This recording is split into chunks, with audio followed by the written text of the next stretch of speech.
Ooh la la, MajorKill is having another go at 40k lore after the last video was underwhelming. But as the saying goes, if it doesn't work the first time, it will definitely work the second time. So here we are, doing the very reliable ad revenue top 10 biggest badasses in Warhammer 40k.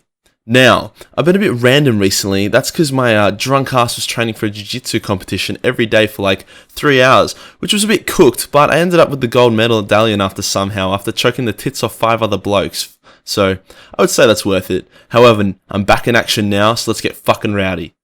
Until my surgery on Monday, but let's not talk about that.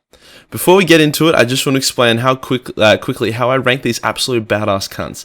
This list is not who is the most powerful in Warhammer 40k, it's who's the most badass. So we could have some autistic kid in a wheelchair who went full kamikaze Allahu Akbar and rolls his suicide bomb chair into the mouth of some big ass tyrannid cunt, and he could be higher on this list than some great warriors who effortlessly kill thousands with their big ass god swords. So no emperors and no primarchs and no big dick demons. Sorry, Horus. Let's get into it. Starting with number 10, we have the second most powerful human psyker after the god emperor himself, Malcador. Now, Malcador wasn't a hulking giant or an unkillable warrior. He was an old, frail looking man. However, this list isn't about a list of roided up Christians. Malcador was already a badass for serving as the Emperor's regent and laying down the foundations for many key organisations to rise, such as the Imperial Inquisition and the Grey Knights. This cunt was also the first Grand Master of the Assassin's Guild, making him already more badass than Ezio. There was a special incident where the Primarch Lorgar was being a dumb fuck and decided to force conquer worlds into religion when he was supposed to do the opposite. Well, he was supposed to conquer them, but he wasn't supposed to slap them with the Bible. Malcador was like, cunt, what the fuck are you doing to the Primarch? So Lorgar, naturally, had a roid rage and backhanded Malcador, sending him flying 20 meters through the air, a hit that would have killed any other mortal man. Malcador simply just got up and dusted himself off. Yes, he had a few cracked bones and he limped around for a while, but copping a hit from a Primarch and getting back up is pretty fucking dope. However, Malcador's true big dick moment came in the pinnacle of the Horus heresy. With Horus attacking Terra itself, Malcador sat upon the Golden Throne and used his very soul to keep the warp at bay, allowing the Emperor to face and kill Horus, saving the Imperium. When the battle was won, Malcador was discovered on the throne, driven insane by pain, and his body was beyond mutilated from the effort of holding back the warp. He was taken off the throne and immediately turned to dust. From henceforth, he was called Malcador, the sick cunt. Alright, fine, it was Malcador the hero, but my version's better. I know. Eldar are a bunch of sex-obsessed pussies, but I'm gonna chuck Margun Ra. Forgive my pronunciation, by the way, guys. I'm from down under. We have simple names. We don't call ourselves Margun or Malcador. But I'm gonna chuck Margun Ra on this list anyway, because this cunt is fucking sick. Margun Ra was a top dog on the craft world Altansar, sure, which was one of those big-ass ships that didn't get instantly anal raped by Slaanesh. Unfortunately for the Altansar, they were caught in the Eye of Terror's gravitational pull, and despite their best effort, got sucked into what can only be described as a terrible tourist destination. Margun was resourceful, however, and escaped the disaster that befell his people. Seeking to aid his Eldar brethren in unconventional ways, Margun fought against many threats to the Eldar. He was a renowned Tyrannid stomper, as he often single-handedly defeated entire swarms. When Abaddon, the chaotic cunt, came forth to invade the galaxy for like the 30th time, he left a big-ass warp portal just lying around. Now, Margun, being the big badass that he is, saw those warp portals as a great opportunity to look for his craft world that got sucked into the Eye of Terror thousands of years prior. Amazingly, he actually found his craft world in the warp, and it was still intact and populated. For the most part. He guided his people out of the Eye of Terror, which isn't a very common occurrence, to be honest. His people had a fair share of PTSD from the whole 10k years in hell situation, so none of them remove their armor anymore, and they only speak in whispers. They also are shunned by the other Eldar, as they're wary of the fact that these cunts somehow didn't all die. Like, usually people die pretty quick in the warp, but not these guys. It doesn't matter though. With Margun as their commander, we know these Eldar are going to kick some serious ass. Alright, it's time.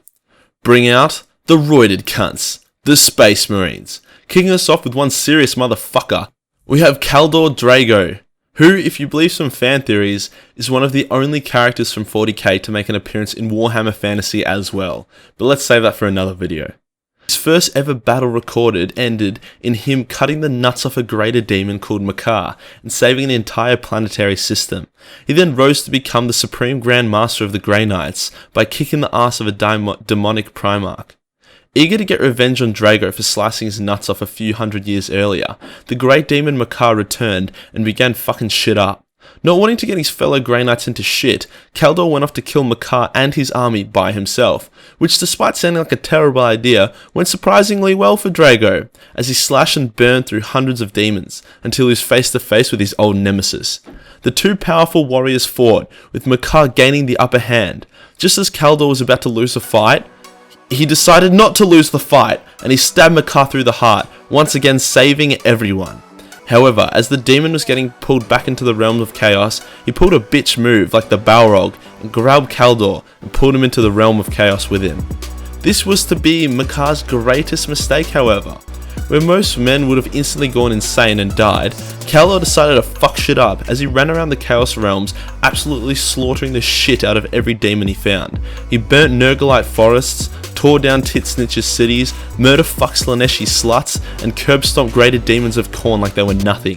It actually got to a point where the demons were like, fuck this shit, and did everything they could to avoid encountering Kaldor. Even the dark gods themselves were powerless to stop Drago. However, despite him being an absolute badass rapist in the realms of chaos, there was not much meaningful impact he could have while stuck down there.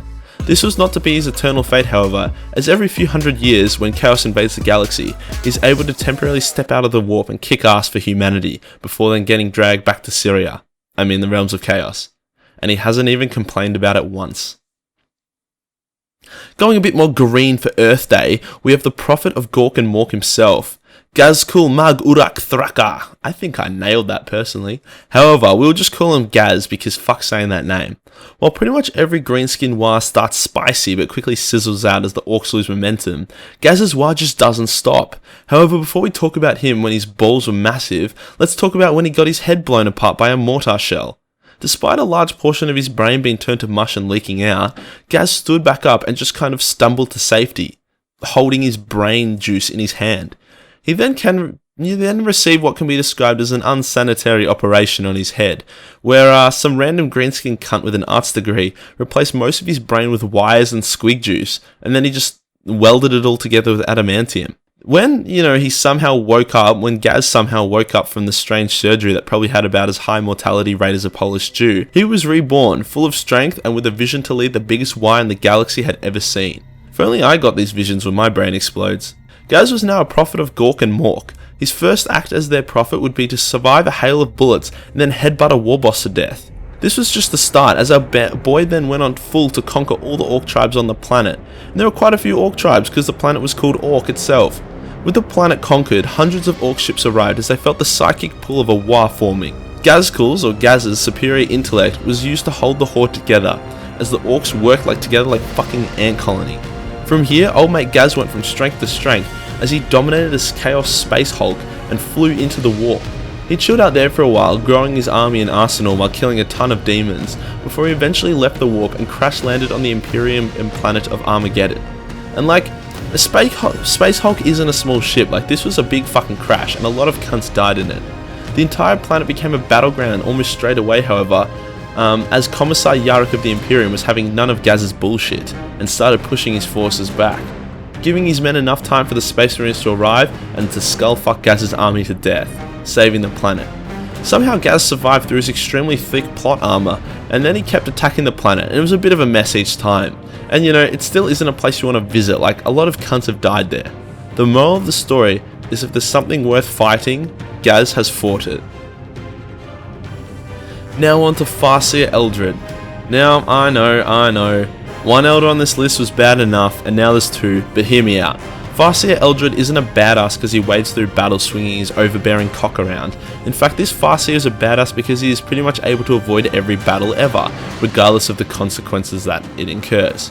Farseer Eldred is an extremely powerful psyker who is able to see the future and is fiercely protective of the little elder that remain.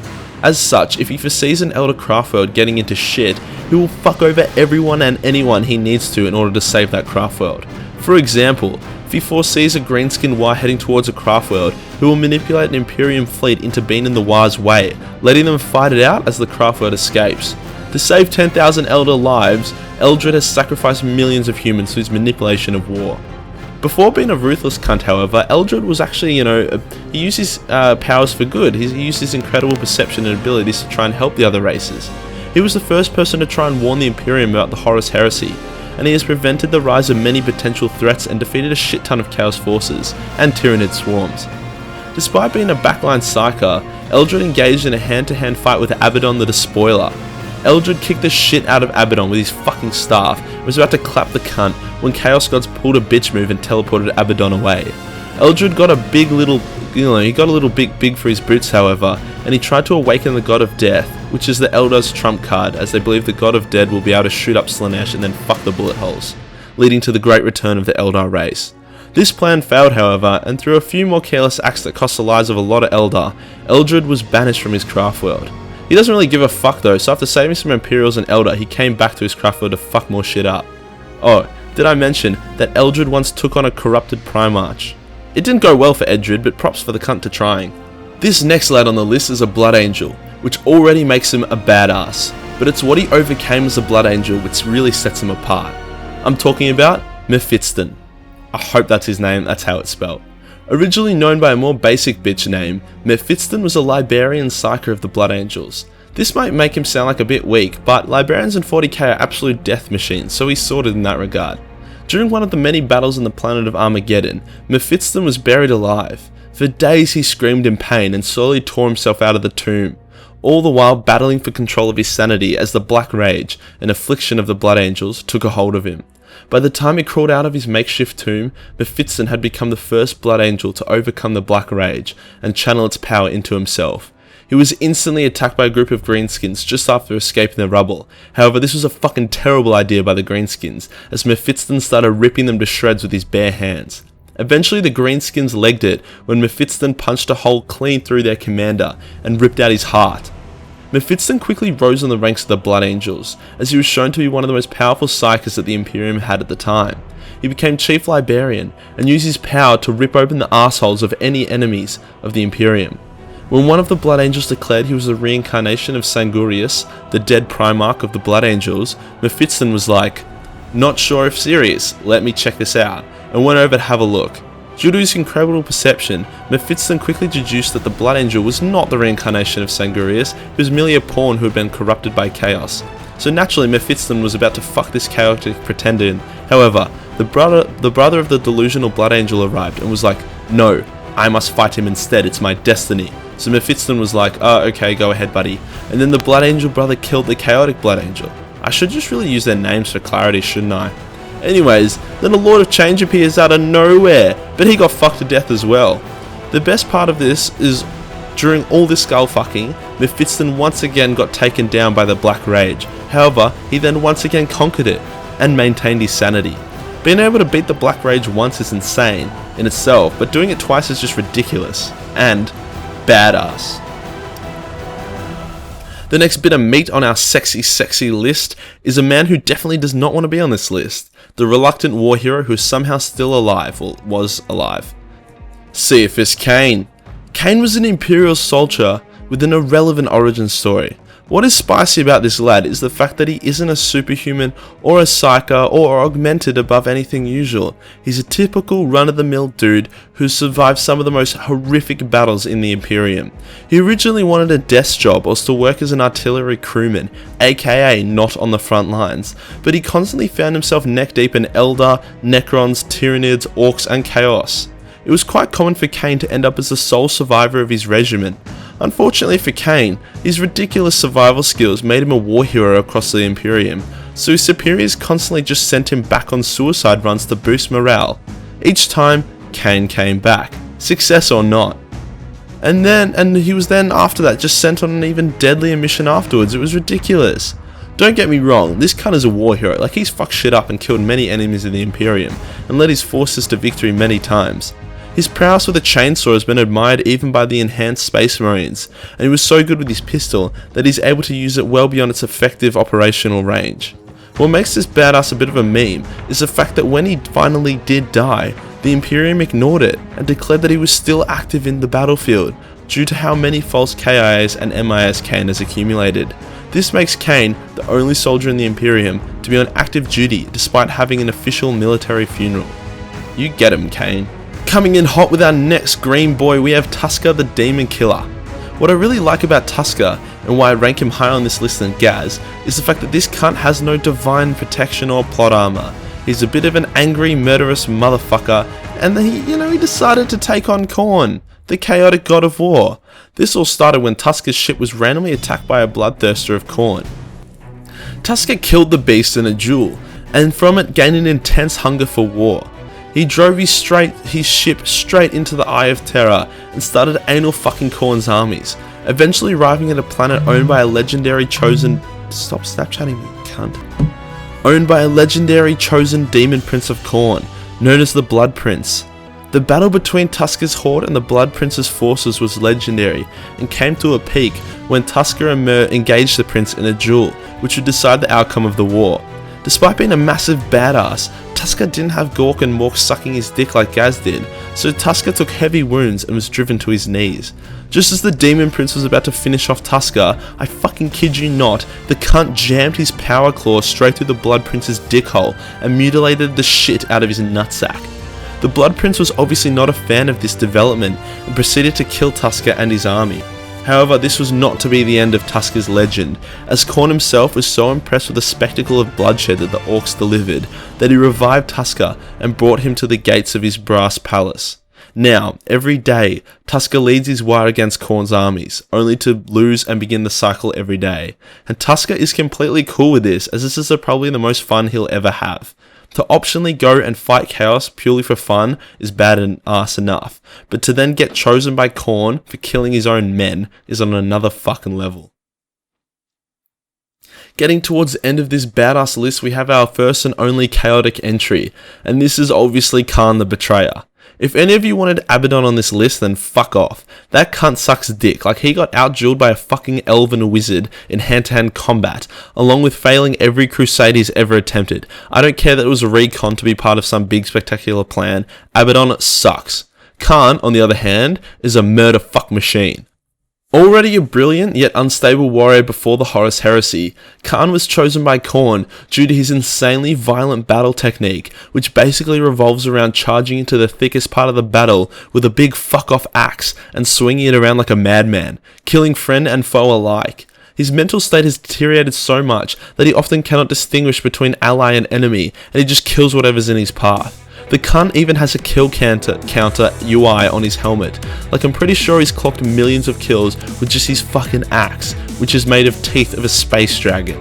During the final battle of the Horus Heresy, Khan was again on the front lines, however got pretty fucked up and was basically a mangled corpse when his soldiers found him. He somehow made a full recovery, either due to being a massive hard cunt or Papa Khorne throwing him a bone. Either way, this cunt needed a vacation or something. Turns out his ideal vacation is in the Eye of Terror, looking for people to kill and a planet to call home. He eventually found some shitty demon world that was already occupied by another group of Chaos Marines, so began a massive war between the two factions that resulted in the planet getting super cold somehow. So cold in fact that during the night a Marine not under protection of shelter would freeze to death in seconds. So naturally the Marines were like, fuck this, and called it a night and a truce, and everyone was friends, and they all went to bed. However, Khan was having none of this shit, and he decided that a bit of chilly wind was piss weak reason to seek shelter, so he proceeded to just start burning everything with a flamethrower, and he killed everyone he found, regardless of whose team they were on. This earned him the title of Khan the Betrayer, as all the Marines left on the planet descended into a savage state, and just fucked each other to death. Now, Khan travels the galaxy, looking to add anyone and anything to his already fucking ridiculous kill count. What a badass little sausage. And finally, the most badass motherfucker to wander around the 40k universe. He's no god, or super soldier, or demon, or avatar, or anything, which makes him all the more badass, even 10 times more so. I give you, drumroll, that hurts my fingers as a glass desk. Ibram Gaunt. Starting off this lad's story, we have a very large chaos invasion that destroyed his planet, along with most of its defenders, the only survivors being Gaunt and the regiment he led. Now, if Kane was the reluctant Imperial commander, then Gaunt was the fucking hard cunt, who was as badass as he was solid. One of his early acts before his planet got raped was to challenge his uncle in a chainsaw duel after Gaunt discovered his father died due to his uncle's cowardice and betrayal. Despite suffering disembowelment, Gaunt chain-fucked his uncle to death and avenged his father. Good start. Jumping back to the juicy shit where he just got off his dead planet, Gaunt transformed his surviving soldiers from ragtag survivors to extremely lethal guerrilla warfare specialists, earning his regiment the title of Gaunt's Ghosts. He became feared by the Imperium and Chaos alike for his vicious and quick surprise attacks, while also dragging his gigantic ballsack across the face of any he deemed corrupted in any form. On top of this, he leads his men from the front. He wields a blade that can cut through tanks.